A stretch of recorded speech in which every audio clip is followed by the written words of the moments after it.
ketadigan darajadagi kunning issig'ida onamni bo'ynimga o'tkazib 2 farsax ko'tarib yurdim. Uni shukrini ado qildimmi dedi. Hajga borganda ko'rib qolardik. Baxtli insonlar yurishga qiylangan onasini hopichlab olib Ka'batullohni tavof qildirayotganligini ko'rardik. Safo Marva o'rtasida ko'tarib yurganini ko'rardik. Jamoratga tosh otganini ko'tarib ketayotganini ko'rardik. Masalan, bizdan so'ralsa, shunga o'xshagan biror bir xizmat qilganmisan desa, bir mingtadan bittamiz qo'l ko'tarsak kerak. Lekin hammamiz o'zimizni yaxshi, solih farzand deb bilamiz, to'g'rimi?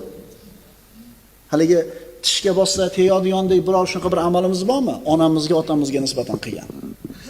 Qaranglar-da.